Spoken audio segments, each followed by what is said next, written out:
नमस्कार, बहुत स्वागत है आप सभी का। आप देख रहे हैं आपकी बात मध्य प्रदेश और मैं हूं अभिलाष मिश्रा। आज हम बात करेंगे उन 1.5 लाख शिक्षकों की जिनकी नौकरी पर तलवार लटक रही है। टीईटी परीक्षा के नाम पर इन शिक्षकों के साथ कब क्या हो जाए कोई नहीं जानता।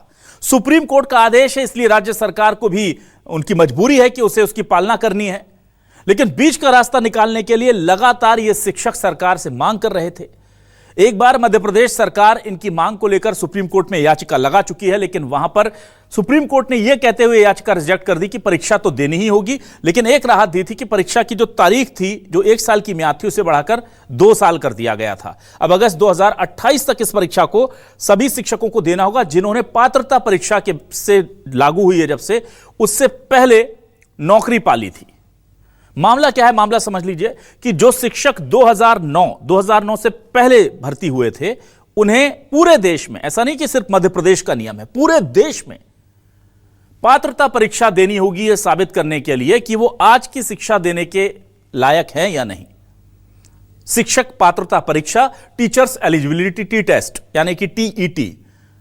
अब इस पूरे मामले में मध्य प्रदेश सरकार एक बार फिर से शिक्षकों के साथ खड़ी होती नजर आ रही है और दोबारा अपने विधि विभाग से बात करने के बाद सुप्रीम कोर्ट में याचिका लगाने की बात कर रही है। सुप्रीम कोर्ट में नई प्ली जो होगी, नया जो आधार होगा याचिका का, वो ये होगा कि चूंकि मध्य प्रदेश में 2005 से 2009 के बीच जो लोग भर्ती हुए हैं वो पात्रता परीक्षा के बाद ही भर्ती हुए हैं और मध्य प्रदेश में 2005 में ही पात्रता परीक्षा शुरू हो गई थी। बाकी देश के कई राज्यों में 2009 में, कहीं 2007 में अलग अलग जगह हुई है। तो ये लोग पात्रता परीक्षा देकर के आए हैं, तो इन्हें भी कम से कम इस पात्रता परीक्षा की बाध्यता से बाहर कर दिया जाए। ऐसे करीब 70,000 शिक्षक हैं। अगर सुप्रीम कोर्ट में मध्य प्रदेश सरकार की इस याचिका पर सुनवाई करते हुए पक्ष में फैसला आता है तो 70,000 शिक्षकों को यह परीक्षा नहीं देनी होगी, यानी आधे से ज्यादा शिक्षक बच जाएंगे। और यही सबसे बड़ा सवाल है कि मध्य प्रदेश सरकार की यह कोशिश कितनी रंग लाएगी। यह जो आधार दिया जा रहा है, यह कितना जायज है, और शिक्षकों का मध्य प्रदेश सरकार का अपने लिए बार बार सुप्रीम कोर्ट में जाना, वो उसे कैसे देख रहे हैं। इसी मुद्दे पर करते हैं आज आपकी बात।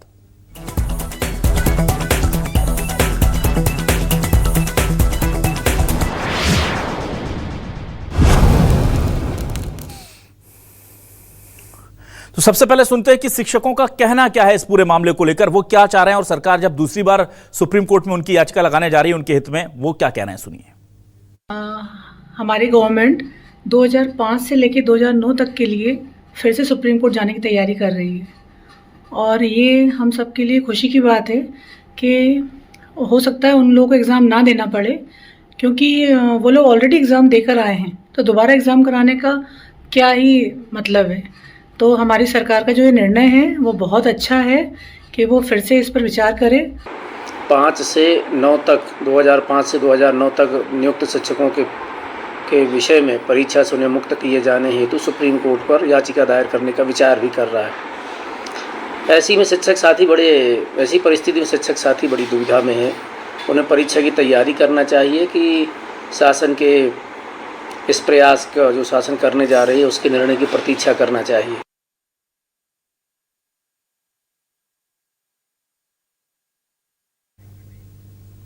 वहीं इस पूरे मामले को लेकर कांग्रेस बीजेपी पर कर्मचारियों को गुमराह करने और उसके मामलों को कोर्ट में बार बार लटकाने का आरोप लगा रही है और बीजेपी कह रही है कि हम कर्मचारियों के हित में हमेशा तैयार हैं, जो करना पड़ेगा करेंगे। बीजेपी और कांग्रेस के बयान भी सुन लीजिए। वो ये कर रही है कि हम 2005 से 2009 के बीच में जो शिक्षक बने हैं उनको टीईटी के दायरे से दूर रखा जाए। अरे भाई, पूरी व्यवस्था ही आपने खराब कर दी। जिन शिक्षकों के पढ़ाए हुए बच्चे आईएएस बन गए, आईपीएस बन गए, उनको अब आप याद दिला रहे हैं कि आप शिक्षक बनने के लायक हो कि नहीं हो, उनकी परीक्षा ले रहे हो। गुरुजनों को साक्षात अपमान कर रहे हो, उन्हें बेरोजगार करने की दिशा में आप काम कर रहे हो। सच बात यही है कि सरकार का फेल्यूर इसी बात से साबित होता है कि क्या पहले आपने शिक्षकों की भर्ती की तो उनको अपने मापदंडों पर खरा नहीं पाया था? क्या आपने गलत भर्तियां कर ली थी क्या? जिस तरह से न्यायालय के निर्देश के उपरांत टीईटी की अनिवार्यता हुई है, भारतीय जनता पार्टी सरकार सभी न्यायिक पक्षों के ऊपर काम कर रही है ताकि प्रदेश के सभी शिक्षकों के हित सुरक्षित हो सके। साथ ही सरकार इस मामले में न्यायालय में अपील भी करने जा रही है। कांग्रेस जैसी पार्टियां केवल और केवल संवेदनशील विषय पर राजनीति करती हैं, जबकि कांग्रेस शासित तेलंगाना और कर्नाटक में पहले ही इस निर्णय को लागू किया जा चुका है। वहां कांग्रेस की सरकारों ने न्यायालय में किसी तरह का पक्ष नहीं रखा। ये भाजपा सरकार है जो प्रदेश के सभी शिक्षकों के हित सुनिश्चित करेगी। और आइए अब देखते हैं आज के सवाल क्या है। सवाल लेकर आ रहे हैं आपके सामने। सवाल ये रहे आपके टेलीविजन स्क्रीन पर, 2005 से 2009 तक के शिक्षकों को टीईटी नहीं देनी पड़ेगी। सुप्रीम कोर्ट में 70,000 शिक्षकों की लड़ाई मोहन सरकार लड़ेगी। एमपी में 2005 से ही शुरू हो गई थी शिक्षक पात्रता परीक्षा, फिर टीईटी के नाम पर क्यों एग्जाम दोबारा होगा? कांग्रेस बोली जानबूझकर शिक्षकों को अटका रही सरकार। बीजेपी बोली कर्मचारियों के लिए हम हमेशा तैयार। शिक्षकों के हक में एमपी सरकार दोबारा सुप्रीम कोर्ट जाएगी। क्या आधे से ज्यादा शिक्षकों को टीईटी से राहत मिल पाएगी? सीधा सवाल है, टेक्निकल भी है और जाहिर सी बात है कि बहुत सारे सवाल इसमें उठेंगे। तो हमारे साथ कुछ खास लोग जुड़ गए हैं। मेरे मेहमानों का तारुफ आपसे करा देता हूं। डॉक्टर प्रेम व्यास जी जुड़ गए हमारे साथ, बीजेपी से वरिष्ठ नेता प्रवक्ता, बहुत स्वागत करता हूं उनका। अमित तावड़े जी कांग्रेस से वरिष्ठ नेता प्रवक्ता जुड़ गए, उनका बहुत स्वागत करता हूं। मेरे साथ रागिनी सैनी जी जुड़ गई हुई हैं, जो शिक्षक हैं, उनका स्वागत करता हूं। वरिष्ठ पत्रकार के तौर पर रंजन श्रीवास्तव जी हमारे साथ जुड़ गए, उनका भी स्वागत करता हूं। सबसे पहले रागिनी जी आपके पास आता हूं। रागिनी जी, 2005 से 2009 के बीच जो शिक्षक भर्ती हुए थे, क्या उन्होंने टीईटी परीक्षा दी थी या कोई पात्रता परीक्षा दी थी जिसके आधार पर हम सुप्रीम कोर्ट में दोबारा जाने वाली है मोहन सरकार? सभी को नमस्कार। सबसे पहले तो 2005 से गवर्नमेंट ने वापस से पुनः पात्रता परीक्षा शुरू करी थी। मैं खुद 2005 की मेरी पोस्टिंग है और 2005 में मैंने खुद एग्जाम क्लियर किया था। तो 2005 से 2009 के बीच शिक्षक पात्रता परीक्षा मध्य प्रदेश सरकार लेती थी और उसमें भी मेरिट के आधार पर शिक्षकों का चयन किया जाता था। और वो परीक्षा कोई साधारण कठिन, मतलब उसका लेवल भी बहुत हाई था। तो हम ये नहीं कह सकते कि ये जो शिक्षक आए हैं 2005 से लेके 2009 तक के, उन्होंने किसी भी तरह की चयन परीक्षा पास नहीं करी है। ये चयन परीक्षा उत्तीर्ण कर आए हैं। इसके अलावा उसके बाद जैसे ही सीएम राइज स्कूल के कॉन्सेप्ट आए तो वापस से शिक्षक वहां जाने के लिए दोबारा एग्जाम उन्होंने दिया। तो मैं तो दो एग्जाम क्लियर करके बैठी हूं और उसके बाद भी अगर मुझे एग्जाम देना पड़ा तो ये थोड़ा सा मेरे लिए वो है कि मेरी योग्यता पर सवाल उठाया जा रहा है। ठीक है। और आपको लगता है ये जो चयन परीक्षा है, इसे सुप्रीम कोर्ट पात्रता परीक्षा के तौर पर स्वीकार करेगा, या जो 2009 के बाद जो पात्रता परीक्षा हो रही थी, कहीं उसमें कोई बुनियादी अंतर तो नहीं है जिसकी वजह से टेक्निकल ग्राउंड पर यह केस कमजोर हो जाए? ये सबसे बड़ा एक प्रश्न है कि सुप्रीम कोर्ट क्यों 2005 से 2009 के बीच का जो स्लॉट है उसको पात्रता परीक्षा नहीं ले रही। क्योंकि 2009 के बाद भी जो परीक्षा हुई है तो वो टेट परीक्षा तो थी नहीं। टेट परीक्षा तो 2018 के बाद लागू हुई है। तो उस ड्यूरेशन में सरकार, मतलब क्यों सुप्रीम कोर्ट उसको परीक्षा नहीं मान रही है? मुझे तो लगता है दोनों में कोई अंतर नहीं था।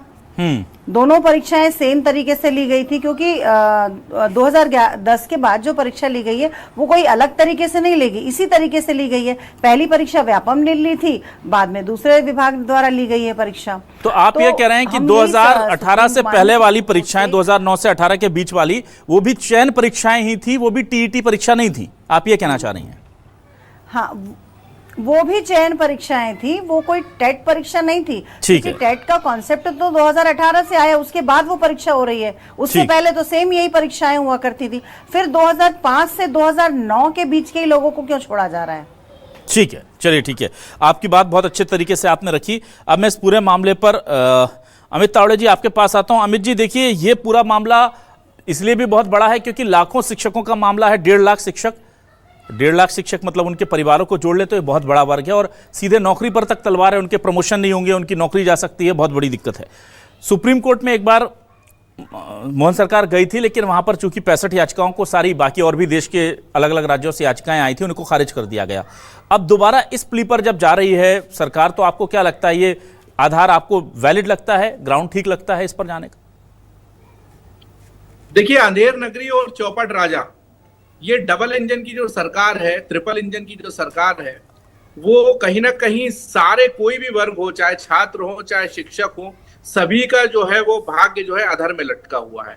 अभी भारतीय जनता पार्टी के प्रवक्ता को मैंने सुना, वो कांग्रेस की बात कर रहे थे कि साहब तेलंगाना में ऐसा होता है, कर्नाटका में ऐसा होता है। अरे भैया, वहां पे सालों से ये प्रक्रिया होती आई है।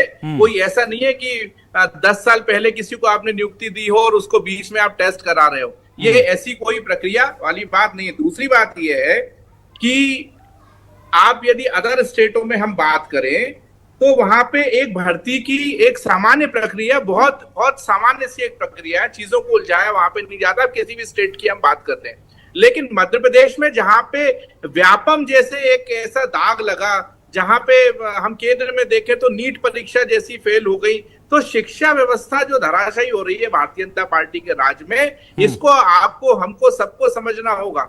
क्योंकि आप देखिए, आपने आंकड़ा बताया कि टीईटी के जो टीचर हैं वो एक परिवार नहीं होते। ठीक उसी तरह जैसे कि नीट के जो एग्जाम थे उसमें 22 लाख बच्चे थे, लेकिन वो 22 लाख नहीं थे। यदि माता पिता और उनके और भाई बहन मिलाएं तो 1 करोड़ का आंकड़ा पहुंच जाता है। लेकिन फिर भी सरकार की आंख में कुछ भी नहीं हुआ, कान बंद कर लिए, आंखें बंद कर ली। और आज जो है मध्य प्रदेश में भी वही स्थिति है। आप कह रहे हो कि हम कोर्ट में लड़ाई लड़ेंगे। अरे जब वो अपने हक की लड़ाई लड़ने आते हैं वो शिक्षक, तो आप उनको भोपाल के शाहजहानाबाद में जो टीचर, हमारी महिला टीचर है, अपने बच्चों को गोदी में लेकर आती है, उनको आपकी मध्य प्रदेश की पुलिस उठा उठा कर ले जाती है, तब कौन सा कोर्ट का रुख होता है? तो ये भारतीय जनता पार्टी की कथनी करनी में अंतर है। मैं ये उम्मीद करूंगा, मैं ईश्वर से प्रार्थना करूंगा कि सद्बुद्धि जो है वो मध्य प्रदेश की सरकार को दे। चाहे हम टीचरों की बात कर लें, चाहे हम संविदा कर्मचारियों की बात कर लें, चाहे नर्सों की बात कर लें, चाहे हम डॉक्टर्स की बात कर लें, सभी लोग मध्य प्रदेश में परेशान हैं। हम आए दिन देखते हैं कि चाहे किसान की बात हो, किसी कोई भी क्षेत्र हो, लगातार आंदोलन होते रहते हैं। चलिए ठीक है, डॉक्टर प्रेम व्यास आपके पास आता हूं। डॉक्टर प्रेम व्यास जी, देखिए ये जो मामला है थोड़ा तकनीकी जरूर है, लेकिन सुप्रीम कोर्ट ने यह कहा है कि 2009 जब से जो नया राइट टू एजुकेशन अधिनियम लागू होता है, उससे पहले वाले तमाम लोगों को यह परीक्षा पास करनी होगी।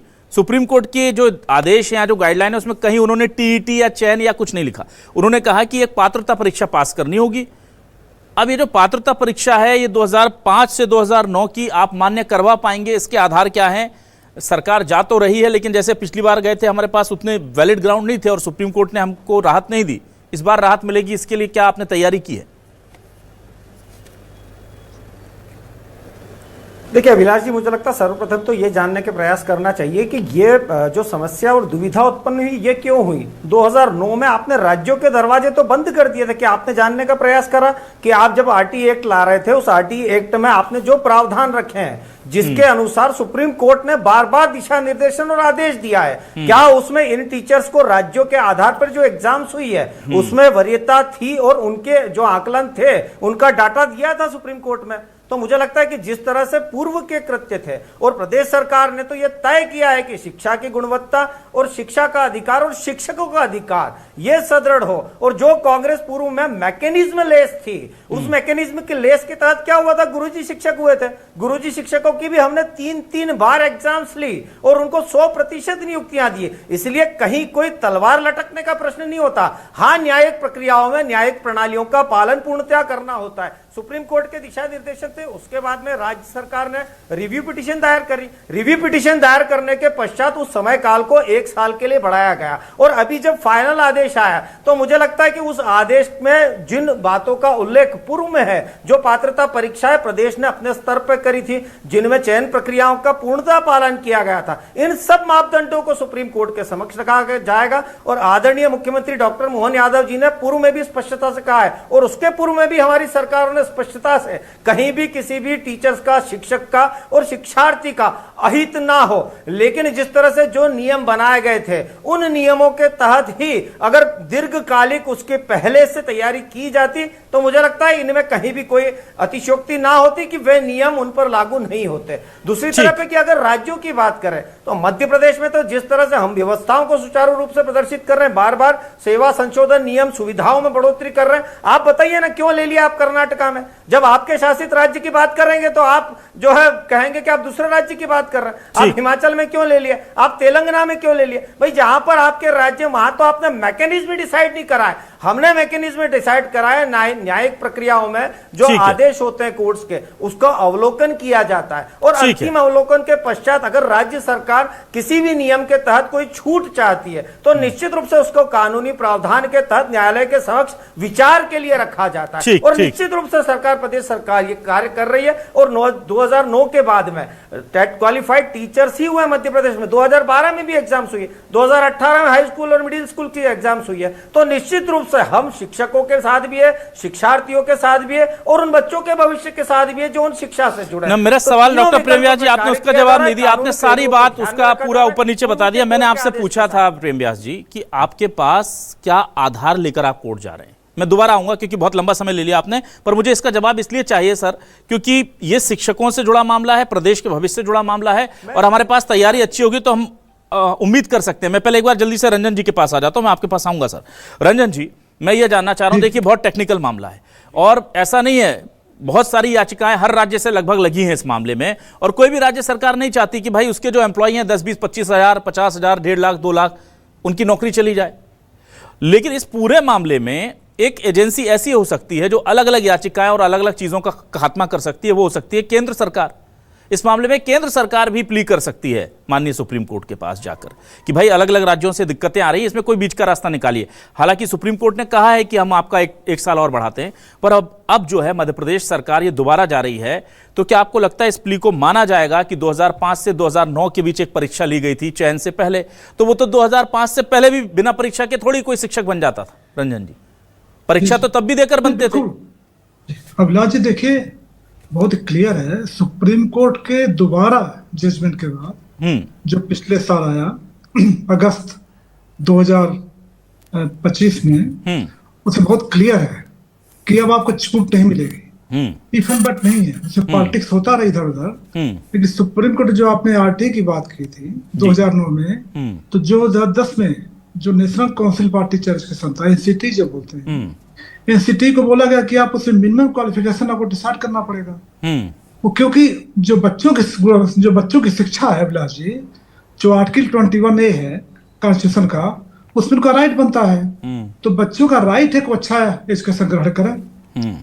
उस अच्छे एजुकेशन को देने के लिए टीचर को भी देना पड़ेगा अच्छा, तभी तो हो पाएगा। बिल्कुल। तो उसमें कोई इफेक्ट बट नहीं है। लेकिन दूसरा जो ह्यूमैनिटेरियन जो एस्पेक्ट उसमें है, मानवतावादी जो एस्पेक्ट उसमें है कि टीचर जो 25-26 साल काम कर चुके हैं, 20 साल काम कर चुके हैं, क्योंकि सुप्रीम कोर्ट ने एक छूट दी है कि जिनका रिटायरमेंट 5 साल से कम है उनको इस पात्रता परीक्षा से छूट है। लेकिन अगर वो परीक्षा नहीं देते हैं तो उनको प्रमोशन नहीं मिलेगा।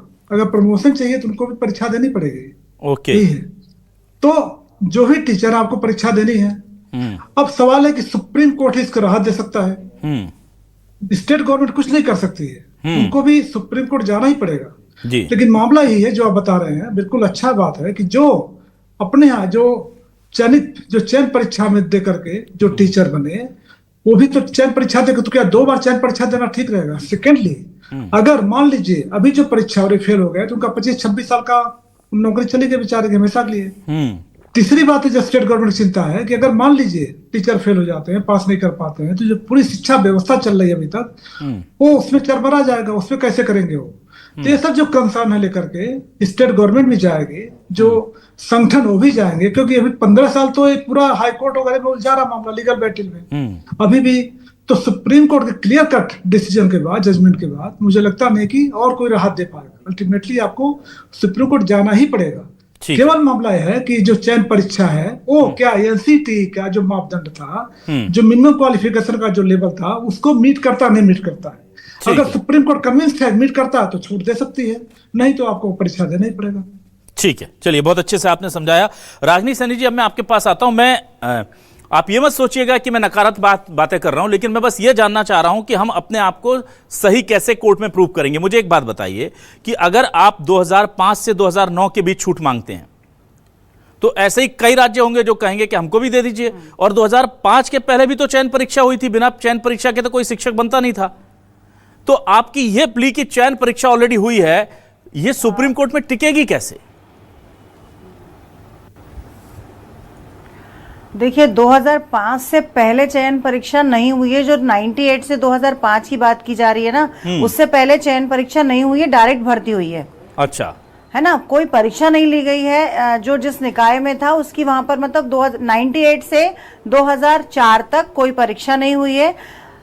तकरीबन 6 साल बाद 2005 में पहली बार परीक्षा ली गई थी। तो वहां पर बाकायदा हमारी मार्कशीट पे लिखा गया है शिक्षक पात्रता परीक्षा, और वो व्यापम के थ्रू ली गई थी। अब व्यापम ने घोटाला कर दिया तो उससे हम शिक्षकों की तो गलती नहीं है ना कि हमने वो परीक्षा पास नहीं करी है। उस समय की जो भी आपका हमें पोस्ट लेने के लिए जो भी क्राइटेरिया था वो सब हमने पूरा किया, D.Ed, B.Ed जो थे। उसके बाद जब RT एक्ट आया तो शिक्षकों को ये बोला गया कि B.Ed या D.Ed होना अनिवार्य है। तो केंद्र शासन के द्वारा NIOS के थ्रू उनको B.Ed और D.Ed भी कराया गया, शिक्षकों ने वो भी किया। ठीक है, अपने जॉब में रहते हुए। तो हम तो यही मान रहे हैं ना कि हमने तो परीक्षा दी है, फिर हमारी परीक्षा को आधार क्यों नहीं माना जा रहा है? आप उसका रीजन दीजिए, ये रीजन हमें सुप्रीम कोर्ट बता दे कि वो परीक्षा पात्रता परीक्षा क्यों नहीं है। अच्छा ठीक है, अब मुझे एक चीज अगर आप बताइए। टेट मान रहे हैं तो फिर 2009 से लेके 18 तक वाली पात्रता परीक्षा कैसे? क्योंकि वो भी टेट नहीं थी, टेट तो आई 2018 के बाद, तो आपको फिर लेना पड़ेगा 2017 तक के लोगों का। ठीक है, आप इसका भी आधार बता दीजिए कि आप उस परीक्षा को अगर मान रहे हैं तो फिर 2005 से 9 को क्यों परीक्षा नहीं मान रहे? ठीक है। अच्छा रागिनी सैनी जी, बड़ी अच्छी बात, NCT के जो नॉर्म्स हैं जिसके तहत अभी टीचर एलिजिबिलिटी टेस्ट होता है, जो रंजन जी ने कही बहुत अच्छी बात थी। मुझे ये बताइए कि क्या आप लोगों की परीक्षा में न्यूनतम अर्हता, आयु सीमा, कट ऑफ, मेरिट लिस्ट, ये सारी बिंदु जो मुख्य बिंदु थे, क्या वो भी उसी तरह लिए गए थे जैसे आज की टेट परीक्षा में होते हैं? जी बिल्कुल लिए गए थे। हमारी न्यूनतम योग्यता मांगी गई थी, एक आयु सीमा का निर्धारण था, उसके बाद उसमें जिसका B.Ed था, उस समय B.Ed और D.Ed अनिवार्य नहीं था, लेकिन जिस भी शिक्षक का B.Ed या D.Ed था उसको 20 मार्क्स एक्स्ट्रा दिए जाते थे, क्योंकि उन्होंने एक योग्यता अलग से की हुई थी। 2009 के बाद जो हो गया वो अनिवार्य हो गया कि जो D.Ed या B.Ed किया हुआ होगा उसी का फॉर्म सबमिट किया जाएगा और वही पात्रता परीक्षा देगा। तो उस समय भी हमने सारी जो नौकरी के लिए जो चीजें आहर्ताएं चाहिए थी वो सभी शिक्षकों के द्वारा दी गई थी, और हमारी मेरिट बनी थी। मेरिट के आधार पर हम लोगों ने अपने स्थानों का चयन किया था। ठीक है। अमित तावड़े जी, देखिए यहाँ पर एक बढ़िया एक सॉल्यूशन बनता तो दिख रहा है। जो प्ली अभी तक हमको लग रहा है, पता नहीं कोर्ट में हम इसको कितना साबित कर पाएंगे, लेकिन अमित तावड़े जी ये अगर चीज कर रही है और सरकार इस वैलिड ग्राउंड को लेकर के कोर्ट में जा रही है, तो कांग्रेस साथ देगी कि ठीक है भाई जाइए, लड़ाई लड़िए आप, विरोध अपनी जगह है, पर अगर कर्मचारियों के हित में, शिक्षक के हित में दोबारा सुप्रीम कोर्ट जाने की तैयारी कर रही है मध्य प्रदेश सरकार, तो क्या आप स्वागत करेंगे इसका? इस सरकार को किसी से सहयोग की आवश्यकता कहाँ रहती है अभिलाष जी? मैं कथनी करनी में अंतर बताऊं इस सरकार की जी। क्या सरकार ने या शिक्षा मंत्री ने, रागिनी जी यहाँ पर बैठी हुई हैं, क्या किसी प्रतिनिधि मंडल को बुलाया, इनके विचार सुने, या कोई एक अधिकारी कर्मचारियों की और शिक्षकों की कोई कमेटी बनाई? इतना बड़ा वर्ग इतनी बड़ी संख्या में प्रभावित हो रहा है, क्या कोई कमेटी नहीं बनना चाहिए? क्या इन लोगों को बुला के बात नहीं करना चाहिए मुख्यमंत्री जी को या शिक्षा मंत्री जी को? अरे इन दोनों को तो छोड़िए, प्रमुख सचिव, मतलब आप समझिए कि कई समय से हमारे इस मध्य प्रदेश में सेक्रेटरी के भरोसे चला है स्कूल शिक्षा विभाग। आप समझो आप कितनी गंभीर है सरकार। 13,000 से ज्यादा मध्य प्रदेश में स्कूल ऐसे हैं जहां पे सिर्फ एक टीचर है। पिछले साल 6,70,000 बच्चों ने बीच में पढ़ाई छोड़ दी है। एक सर्वे हुआ था जहां पे कक्षा 3 के बच्चे शब्द तक नहीं पढ़ पाते थे। मध्य प्रदेश की ये स्थिति है। कई सैकड़ों स्कूल ऐसे हैं जहां पे हमारी बच्चियों के लिए शौचालय तक की व्यवस्थाएं नहीं है। और ये वही मध्य प्रदेश है जहां D.Ed, B.Ed की फर्जी डिग्रियां तक ना आप अमित तावड़े जी, मैं आपसे सवाल ये कर रहा हूं कि जो दोबारा से सुप्रीम कोर्ट में जाकर के याचिका दायर करना, इस फैसले को कैसे देखती है विपक्ष की कांग्रेस पार्टी? अच्छा है, बुरा है, ये बताइए। देखिए, हम तो एक सकारात्मक विपक्ष होने के नाते हम तो ये चाहेंगे कि जल्द से जल्द इस समस्या का समाधान होना चाहिए। ठीक है, क्योंकि शिक्षकों का क्या दर्जा है हमारे समाज में, इसको बताने की आवश्यकता नहीं है। ठीक है अमित जी, ठीक है। डॉक्टर प्रेम व्यास जी, आपके पास आता हूं। डॉक्टर प्रेम व्यास जी, मुझे बताइए, तैयारी इस बार पूरी है ना? रागिनी जी से जितना मैंने सुना, जितना मेरी जानकारी है, जितना मेरी समझ है, मुझे लग रहा है कि अगर हमने ठीक ढंग से अपनी बात रखी तो शायद ये 60-70 हजार शिक्षकों को राहत मिल जाएगी। निश्चित रूप से सरकार तो पूरी संवेदनशीलता के साथ में अपना पक्ष रखेगी, टीचर्स का पक्ष रखेगी। और पूर्व में भी इसलिए मैंने कहा कि जब हमने जो रिव्यू पिटीशन दायर करी थी उसी के बाद 1 साल का कार्यकाल बढ़ा था। और अभी जो न्यायिक प्रक्रिया में जो आदेश होते हैं उन आदेश के अवलोकन के पश्चात न्यायिक प्रक्रिया के अनुसार पूर्व में अगर कोई एग्जाम्स ली जा चुकी है और उसका अवलोकन नहीं किया गया है, या जो पूर्व के नियम 2009 का आरटी एक्ट है उसमें अगर छूट की बात है तो उनको प्रमुखता से रखा जाएगा कि इन विषयों को, क्योंकि पूर्व में एग्जाम्स हो चुकी है, उनके विधिवत जो उनका चयन प्रक्रिया थी वो विधिवत पूरी प्रक्रियाओं का पालन किया गया है। अंतिम आदेश के पश्चात सरकार रिलीफ के लिए अपील कर सकती है। और इसीलिए मैंने कहा, और जिस बात को अमित तावड़े जी कह रहे थे, मुझे बताइए ना, ये कह रहे कि ड्रॉप आउट रेट आज 0 से 5 का ड्रॉप आउट रेट क्या है? आज 0 से 5 का ड्रॉप आउट रेट 0 हो गया है। और आदरणीय खुद ही बता रहे हैं कि 2005 के पहले तो मैकेनिज्म ही नहीं था भाई। केमिकल्चर ला के सिगरेट के पैकेट पे नियुक्तियां होती थी, मैकेनिज्म आया 2005 के पश्चात। उसके बाद टेट क्वालिफिकेशन को लेके जैसी गाइडलाइन बनी थी उस गाइडलाइन के अनुसार भी कार्य किया गया। पूर्व में अगर कोई टीचर्स उससे प्रभावित हुए थे उनको लेके न्यायिक लड़ाई भी लड़ी गई। और मुझे लगता है आज न्यायालयीन प्रक्रियाओं का पालन न्यायालयिक प्रक्रियाओं से ही होगा। जो बातें चर्चा से संभव हो सकती है वो चर्चा से होती है, लेकिन अपने राज्य में ना न्यायालयीन प्रक्रियाओं का पालन करना है ना चर्चा करना है, सीधे तुगलकी आदेश जारी करके एग्जाम्स कंडक्ट करना है। और अगर टीचर्स प्रभावित होकर वहां पर प्रोटेस्ट करते हैं तो उनको जेल में ठूस दिया जाता है। चलिए ठीक है, आपका यह सवाल भी ले लेता हूं। ठीक है डॉक्टर प्रेम व्यास, आपका यह सवाल ले लेता हूं। ठीक डॉक्टर प्रेम व्यास जी, आपका बड़ा सवाल छूट गया था। अमित तावड़े जी जरा जवाब दीजिए। आपको यहाँ के कर्मचारी और शिक्षकों के लिए इतना प्रेम है, हिमाचल और जहां पर कांग्रेस शासित राज्य है कर्नाटक, वहां पर आप आदेश जारी कर देते, वहां आप क्यों नहीं जा रहे सुप्रीम कोर्ट में भाई इनकी बात करने? सबसे पहले तो मैं अपने भाई की बात का जवाब दे दूं कि 2005 के पहले ऐसा होता था, कांग्रेस में ऐसा होता था। व्यापम में तो सबकी लिस्टें आ गई, गिरफ्तारियां भी हो गई कि किस किस ने क्या करा नाम से। डॉक्टर प्रेम व्यास जी को यदि एक भी नियुक्ति वो बता दे हमारे जमाने की, यदि एक भी नाम याद हो, एक भी कोई कार्रवाई हुई हो तो मुझे बताइए। आपकी सरकार है, 56 इंच के सीने की सरकार है, पंच से लेकर प्रधानमंत्री। ठीक है, अब ये बताइए सर कि बाकी आपके राज्यों, शासित राज्य जो कांग्रेस के हैं, वहां आप शिक्षकों के साथ क्यों नहीं है? पैनल पर बैठकर दर्शकों को मिसगाइड करना, आप विषय को भटकाना, ये अच्छी बात नहीं है। ये बहुत ही एक गंभीर मुद्दा है। मैं अभी भी बोलूंगा सरकार को कि ये सरकार चाहे विपक्ष को बिठा ले या जो शिक्षकों का जवाब, ये कह रहे हैं मिसगाइड कर रहे हैं, मतलब 24 ने इतने अच्छे मुद्दे को आज उठाया है, मुझे लगता है कि इसकी सार्थक चर्चा यहाँ पर होना चाहिए। अमित जी, आप हिचकिचा जाते हैं। आपसे मैं पूछ रहा हूं कि कर्नाटक में, हिमाचल में कांग्रेस की सरकार है, वहां भी सेम मुद्दा है, वहां भी कई शिक्षकों की नौकरी पर तलवार है, आप क्यों नहीं जा रहे सुप्रीम कोर्ट? वहां की राज्य सरकार क्यों नहीं जाती भाई? या वहां की सरकार ने बुलाया क्या बीजेपी के लोगों को कि आइए विपक्ष के लोग बैठिए इस पर?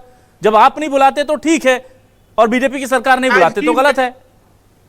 मैंने सबसे पहले ही जब आपने मुझे ये बोला, मैंने कहा था कि भारतीय जनता पार्टी के प्रवक्ता ने हमारी सरकारों के बारे में कहा, तो उसको दोहराने की आवश्यकता नहीं है। यदि 10 मिनट पहले का मेरा वक्तव्य सुन लेंगे तो हमारी सरकारों में क्या स्थिति है शिक्षा की, वो आपको स्पष्ट हो जाएगी। चलिए ठीक है, मैं समझ गया। तो प्रश्न है, ठीक है ना, वो ठीक है, वो उसको अवॉइड कर रहे हैं। रंजन श्रीवास्तव जी के पास आता हूं। रंजन जी, अवॉइड नहीं कर रहा हूं, आप यदि सुनेंगे तो आपके चैनल पे अभी की बात भाई आप गोल गोल घुमा रहे हैं। हमारे तेलंगाना में और कर्नाटका में तो विधिवत शिक्षकों की भर्ती नियमानुसार वो लगातार होती रहती है। सर वो हम बात ही नहीं कर रहे, हम आपसे सवाल पूछ रहे हैं खेत का, आप हमें जवाब दे रहे हैं खलियान का। मैं पूछ रहा हूं कि शिक्षक पात्रता परीक्षा से राहत दिलाने के लिए हिमाचल या कर्नाटक के छात्रों, शिक्षकों के लिए क्या आप सुप्रीम कोर्ट जा रही है वहां की राज्य सरकार दोबारा? आप कहीं और, आप कुछ और बात कर रहे हैं। चलिए ठीक है, मैं समझ रहा हूं आप नहीं बोल सकते, वो दिक्कत होगी। रंजन श्रीवास्तव जी आपके पास आता हूं। रंजन जी, मैंने पहला सवाल आपसे इसीलिए किया था, ये राज्यों का, अलग अलग राज्यों का विषय जब तक बना रहेगा ये सियासत की भेंट चढ़ता रहेगा। क्या इसमें केंद्र सरकार को नहीं आ जाना चाहिए सुप्रीम कोर्ट में एक पार्टी बन करके कि भाई ये पूरे देश, क्योंकि पूरे देश की शिक्षा व्यवस्था का बात है ना, स्कूल शिक्षा व्यवस्था पूरे देश की है, और ऐसा भले ही वो राज्य का है लेकिन ये संवर्ती विषय में आती है शिक्षा की। अगर कुछ आपको बहुत बड़ा बदलाव करना है, इससे इफेक्ट होगा, वो जा सकती है एक पार्टी बन करके। केंद्र सरकार इसमें खामोश है। क्या आपको लगता है वक्त है कि राज्यों के साथ केंद्र सरकार भी कंधे से कंधा मिला करके जाए और बीच का जो आप कह रहे हैं कि संवाद से कोई रास्ता निकाल ले? इसका कारण है, देखिए, जब आरटी लागू हुआ पूरे देश भर में लागू और सेंट्रल गवर्नमेंट के पहल पे लागू हुआ, तो सेंट्रल गवर्नमेंट का साथ में आने का एक वैलिड ग्राउंड है। दूसरा, कहीं भी कोई पार्ट अगर इफेक्ट होता है किसी भी स्टेट में तो पूरी कंट्री का एक पार्ट तो इफेक्ट हुआ।